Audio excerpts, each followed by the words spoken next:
Assalamualaikum warahmatullahi wabarakatuh. Perkenalkan, nama saya Muhammad Azhar Bima dengan NIM 2212181039. Saya dari kelas Elektronika E.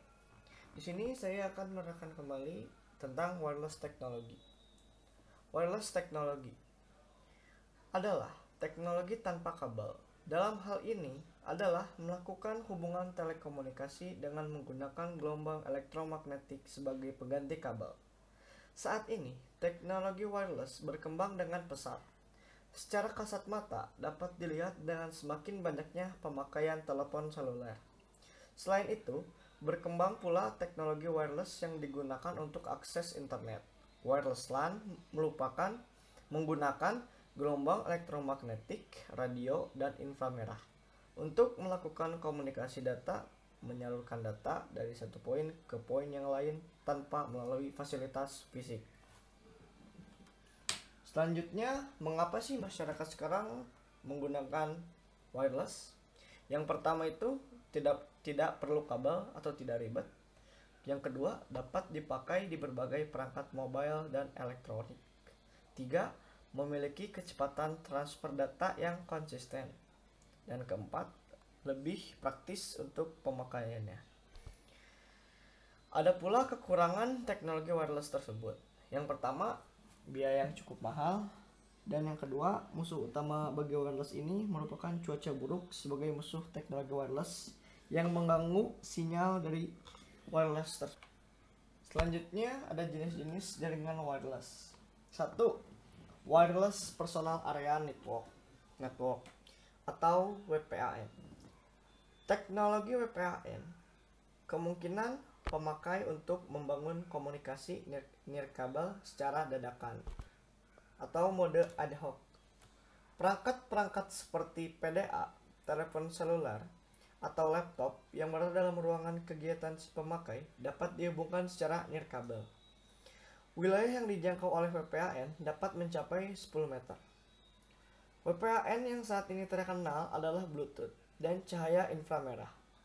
Bluetooth merupakan teknologi pengganti kabel yang memanfaatkan gelombang radio untuk mentransmisikan data.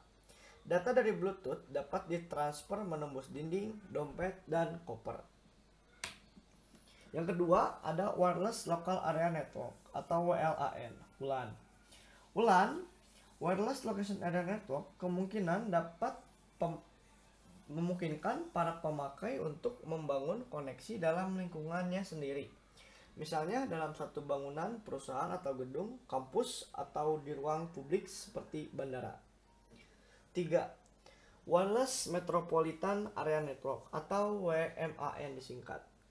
WMAN memungkinkan para pemakai membangun koneksi nirkabel di antara sejumlah lokasi dalam suatu daerah metropolitan.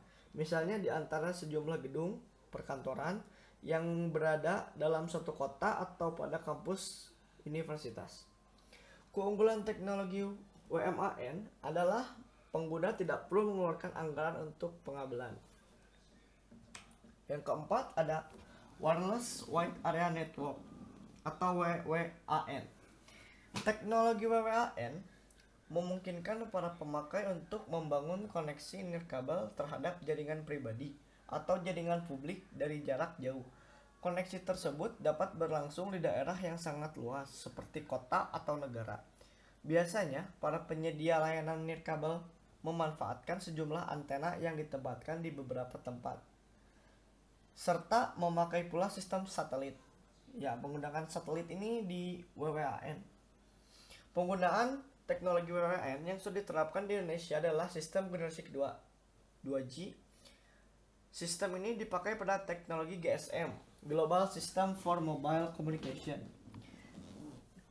Selanjutnya ada CDPD, Cellular Digital Packet Data, dan CDMA, Code Division Multiple Access. Namun, teknologi ini ternyata memiliki kelemahan seperti keterbatasan jelajah atau roamingnya dan ketidakcocokan serta ketidakcocokan antara yang satu dengan yang lainnya. Perkembangan selanjutnya mengarah pada generasi ketiga atau 3G. Teknologi 3G menawarkan standar dan kemampuan jelajah untuk seantero jagat. Organisasi yang aktif mengalahkan pengembangan standar global untuk teknologi 3G adalah I2 atau International Telecommunication Union. Dan sekarang perkembangan sudah mencapai jaringan 4G dan selanjutnya tidak lama lagi akan mengarah ke jaringan yang lebih baru, yaitu Wireless Application and Support.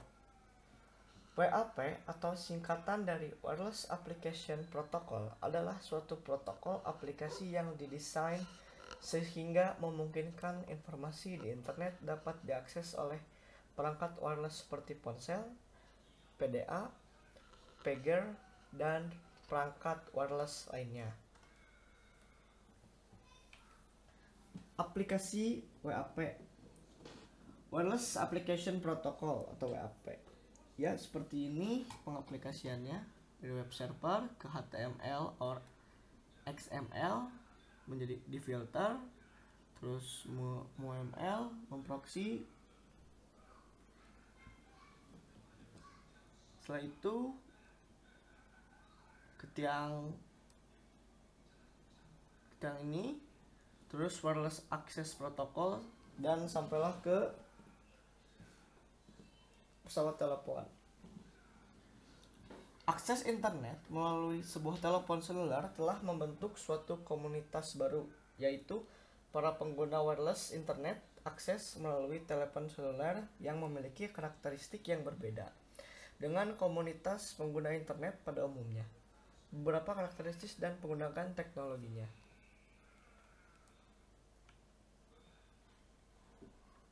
Selanjutnya ada standar protokol jaringan wireless. Sampai saat ini sudah terdapat 6 standar yang sudah digunakan, yaitu 80.11 yang terjadi pada tahun 1997. IEEE menciptakan standar wireless yang pertama bekerja pada frekuensi 2,4 GHz yang dinamakan 802.11. Namun standar ini hanya mendukung bandwidth jaringan maksimal 2 Mbps, terlalu kecil untuk komunikasi jaringan pada saat ini. Oleh karena itu, perangkat wireless dengan standar ini tidak diproduksi lagi. Selanjutnya ada perkembangan dari 802.11b.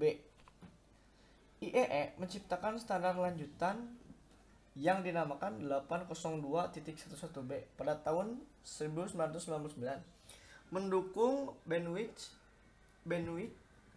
mencapai 11 Mbps, masih bekerja pada frekuensi 2,4 GHz.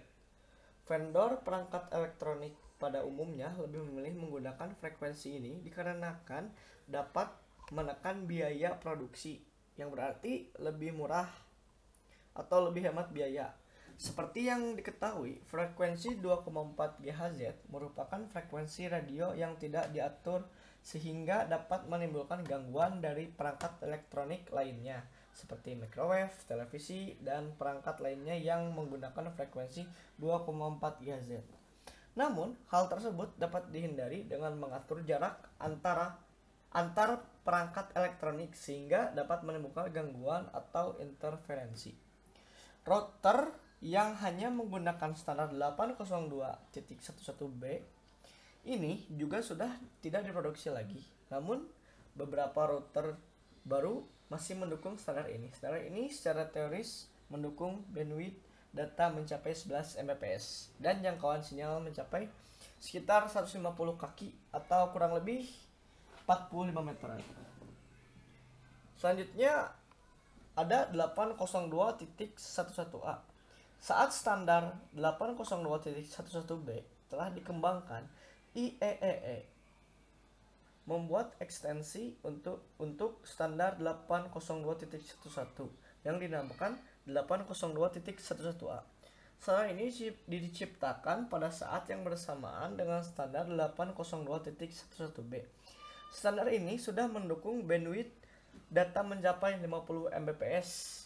Terlihat dari 802.11 802.11b dan 802.11a, semakin bertambahnya nilai kebesaran dari Mbps-nya ya, meningkat dari yang asalnya dari 2, 11 dan sekarang 54 di 802.11a.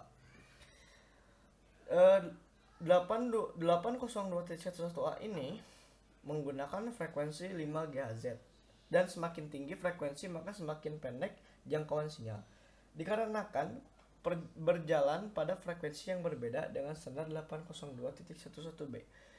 Kedua, teknologi ini tidak kompatibel satu sama lain. Beberapa vendor menawarkan perangkat jaringan hybrid 802.11a per B. Namun perangkat tersebut hanya dapat menjalankan satu standar pada satu waktu. Selanjutnya ada 802.11g. Standar ini diciptakan pada tahun 2002 dengan menggabungkan kelebihan masing-masing standar 802.11a dan 802.11b.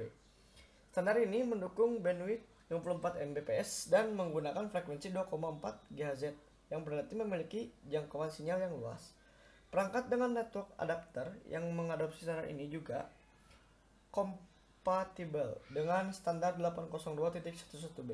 Begitu juga sebaliknya. Selanjutnya ada 802.11n. Standar 802.11n sering dikenal dengan sebutan wireless N, diciptakan untuk memperbaiki standar 802.11g. Dalam hal ini, jumlah bandwidth yang didukung dengan memanfaatkan beberapa sinyal wireless dan antena disebut dengan teknologi MIMO, multiple in multiple out. IEEE meresmikan standar ini pada tahun 2009 dengan spesifikasi menyediakan bandwidth sampai 300 Mbps. Standar ini juga menawarkan jangkauan sinyal yang lebih baik dibandingkan standar wireless sebelumnya, serta memiliki kompatibilitas dengan perangkat yang memiliki standar 802.11b per G. Standar wireless ini beroperasi dua frekuensi, yaitu 2,4 GHz dan 5 GHz. Dan selanjutnya ada 802.11ac, generasi terbaru dari standar Wi-Fi yang populer digunakan, memanfaatkan teknologi wireless 2 band, mendukung koneksi secara bersamaan pada frekuensi 2,4 GHz dan 5 GHz, menawarkan kompatibilitas dengan standar 802.11b per G per N, serta mendukung bandwidth mencapai 1300 Mbps pada frekuensi 5 GHz ditambah 450 Mbps pada frekuensi 2,5 GHz. Ya, sekian dulu dari saya. Mohon maaf bila terdapat banyak kesalahan. Wassalamualaikum warahmatullahi wabarakatuh.